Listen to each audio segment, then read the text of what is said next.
Handicap et fonction publique, les grands témoins d'Occitanie. La série podcast du FIPHFP en Occitanie. Nous commençons donc ce premier épisode de la série podcast du Handipact Occitanie. Et nous commençons donc avec Marc de Dumas, directeur territorial handicap du FIPHFP en Occitanie. Et donc, je vais vous proposer, Marc, de commencer par vous présenter le FIPHFP et votre fonction. Merci Anne-Sophie. Écoutez, très volontiers.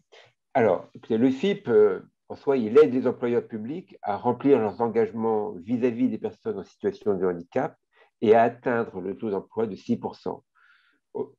Par ses financements et les partenariats qu'il noue, le FIP incite les employeurs à mettre en œuvre des politiques d'inclusion professionnelle, ambitieuses, et contribue ainsi à faire changer le regard sur le handicap. Depuis sa création par la loi du 11 février 2005, le FIP œuvre aux côtés des employeurs des trois versants de la fonction publique, afin de favoriser l'emploi des personnes en situation de handicap. Comment? Via l'insertion professionnelle, le maintien dans l'emploi, la formation et la sensibilisation des collectifs de travail. Le travail réalisé avec les employeurs est important et les résultats significatifs pour l'ensemble de la fonction publique. Pour permettre une représentation au plus près des employeurs et des acteurs locaux qui œuvrent en faveur du handicap, le FIP s'appuie sur un réseau de représentants locaux, les DTH ou directeurs territoriaux handicap, qui ont en charge l'animation locale du FIP à travers 4 grandes missions, sur lesquelles je vais très vite: l'organisation donc de la gouvernance locale, la représentation du FIP en région à travers sa dimension institutionnelle et la déclinaison de tous les partenariats nationaux qui ont un sens en région, le développement de relations privilégiées avec les employeurs publics locaux dans la perspective d'un conventionnement, et enfin, il a en charge le pilotage du Handipact. Alors, le FIP a donc pour objectif, vous l'avez dit, l'inclusion des personnes handicapées dans la fonction publique. Alors, selon vous, quels sont les défis spécifiques à ce sujet de l'emploi des personnes handicapées dans la fonction publique? Alors, ils sont nombreux.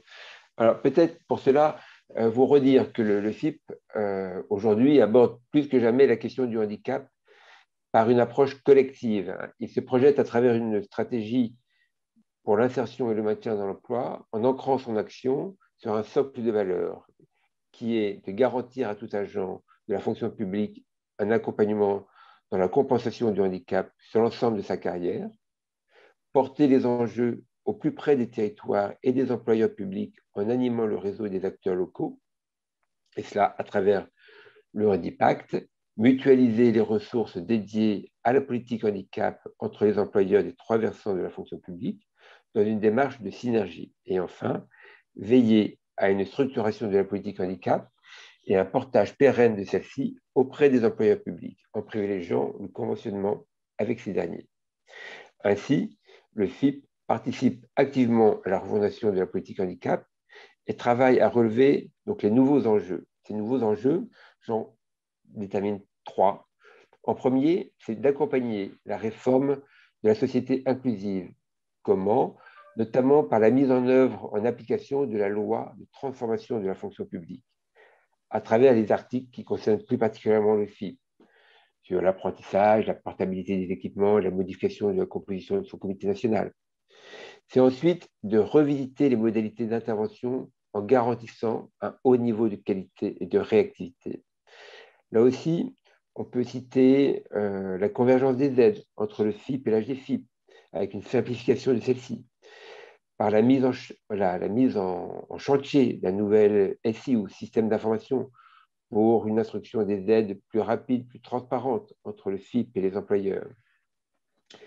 C'est encore l'importance de maîtriser la trajectoire financière en intégrant donc les ajustements issus de la réforme de l'obligation d'emploi des travailleurs handicapés, l'OETH, et les circuits de financement du service public de l'emploi. C'est l'importance donc de l'équilibre dépenses-recettes pour permettre la pérennité du fonctionnement du FIP.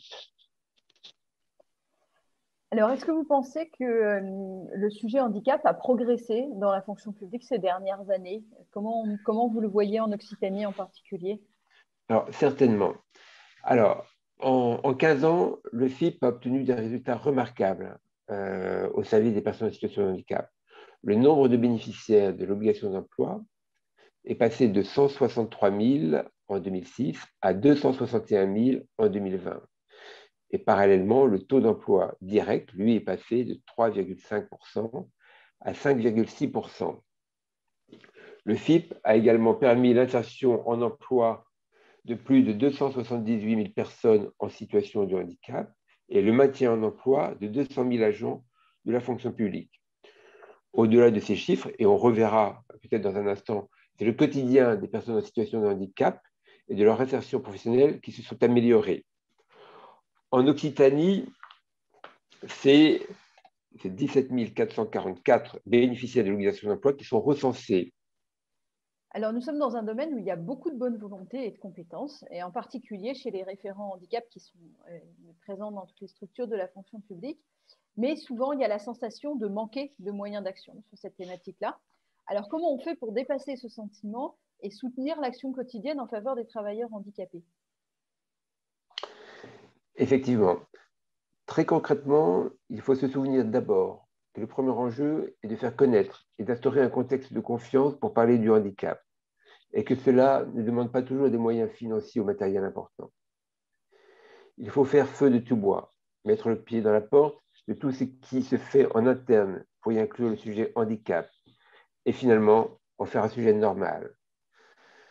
S'appuyer sur les ressources et les compétences internes, souvent beaucoup plus nombreuses qu'on ne le pense. Et enfin, ne pas se décourager, car c'est souvent avec des petits moyens que naissent les idées innovantes. Ne pas hésiter non plus à mobiliser le Handipact. Le Handipact, je vous le rappelle, c'est un dispositif créé par le FIP afin de doter chaque territoire d'outils d'animation, de formation, d'échange au service des employeurs publics et de leurs référents handicap. Ce dispositif, qui est porté par la préfecture de région et le FIP, s'appuie sur un collectif régional d'employeurs publics et de partenaires intervenant sur la thématique du handicap, et ainsi permet à tous les correspondants handicap d'échanger avec leurs alter ego pour s'enrichir de l'expérience de leurs homologues dans d'autres administrations, dans d'autres employeurs publics. Le Handipact, il se réunit très régulièrement en présentiel ou en visioconférence. Il ne faut pas hésiter à consulter le site du Handipact Occitanie, sur lequel vous retrouverez toute la programmation jusqu'à la fin de l'année, enfin jusqu'à la fin de l'année, c'est-à-dire jusqu'à la fin du mois de mars 2022. Alors, vous parlez de faire connaître le sujet du handicap, de mettre en place un contexte de confiance. Donc, il y a une forte dimension de communication. Pourtant, le handicap, ben, c'est un sujet parmi d'autres en interne dans les organisations. Alors, comment on peut innover pour faire en sorte que ce sujet-là soit entendu et que du coup, les organisations puissent devenir vraiment inclusives et faire par cette communication du handicap un réflexe qui soit naturel pour tous les agents. Alors, ce que j'observe, c'est que l'innovation, elle est présente à tous les niveaux, au plus près de la personne en situation de handicap ou auprès de structures comme le FIP.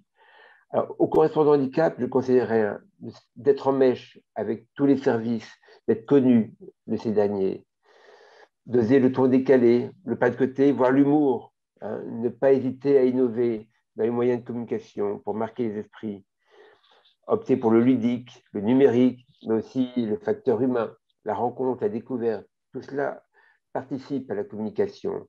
Savoir impliquer tout le monde et d'abord la direction, car sans la direction, il est très difficile effectivement de porter un discours sur le handicap. Le FIP également innove. J'ai à ce sujet peut-être deux exemples pour illustrer ce qui peut être fait en matière d'innovation. Le FIP, par exemple, a travaillé en partenariat avec Sciences Po et l'AGFIP sur tout ce qui touche à l'innovation pédagogique, hein, pour permettre le développement d'outils pédagogiques dans le domaine du handicap psychique et cognitif. Ensuite, c'est tout le travail que fait le FIP à travers son conseil scientifique, qui est un organe consultatif chargé de nourrir les débats du comité national. Ainsi, le comité scientifique a publié différents ouvrages. Et ainsi, le troisième ouvrage, le dernier qui a été publié, met en lumière un important travail de recherche comparatif sur la politique d'emploi des personnes en situation de handicap en Europe. Ce travail avait deux objectifs. D'une part, outiller la réflexion des pouvoirs publics en situant le modèle français parmi les options prises par les pays européens, et d'autre part, alimenter la réflexion stratégique des acteurs sociaux et associatifs. Alors, le FIP a aujourd'hui 15 ans. Ça fait 15 ans d'action qui ont déjà permis, vous l'avez rappelé tout à l'heure, de faire progresser nettement le taux d'emploi des personnes handicapées dans la fonction publique. Alors, qu'est-ce qu'on a inventé collectivement pour demain en matière de handicap au travail pour continuer à faire progresser ce sujet dans la fonction publique? Alors, il me semble qu'il faut peut-être se rappeler qu'il faut travailler en réseau et développer des synergies, car seul, on va plus vite, mais ensemble, on va plus loin. Il faut penser l'environnement de travail comme inclusif pour tous, réfléchir les situations globalement et a priori, au lieu de chercher à bidouiller pour rendre une situation de travail à peu près accessible quand un besoin se présente. Ainsi, on travaille pour le collectif, qui fonctionne tout aussi bien quand une personne est en béquille provisoirement ou revient d'un accident, ou même pour le simple confort de travail pour tous. Il faut penser le handicap comme l'occasion de penser différemment au bénéfice du plus grand nombre. Enfin, il me semble que les référents handicap ont à développer une ingénierie pour leur permettre d'appréhender toutes les ressources disponibles, financières, techniques, humaines, pour savoir les mettre au service d'une personne en situation de handicap. Et alors en Occitanie, quels sont les points de progression en particulier que nous avons devant nous? Alors, quelque part, j'ai un petit peu évoqué à travers ce qu'on a pu évoquer précédemment. Il me semble qu'il faut penser davantage collectif pour constituer une communauté professionnelle efficace et solidaire au service des personnes en situation de handicap. Il faut également penser les opportunités, travailler avec d'autres, s'appuyer sur les acquis pour explorer d'autres façons de faire et les partager ensuite. Il y a ensuite un défi tout particulier pour la fonction publique. En Occitanie, le taux d'emploi direct, globalement, il est de 6,70% pour les trois fonctions publiques. Toutefois, ce taux cache des disparités entre les trois fonctions publiques qui vont de 7,7% pour la fonction publique territoriale, 6,40% pour la fonction publique hospitalière et 4,66% pour la fonction publique d'État, qui reste effectivement en deçà du seuil des 6%. Ensuite, il me semble important de partager ce souci du handicap au travail et d'aller bien au-delà des référents du handicap. Merci. Alors, on dessine là un programme de travail aussi passionnant qu'ambitieux pour la situation du handicap dans la fonction publique en Occitanie en particulier. Merci Marc de Dumas et à bientôt pour le prochain podcast. Merci Anne-Sophie. Bonne journée à vous.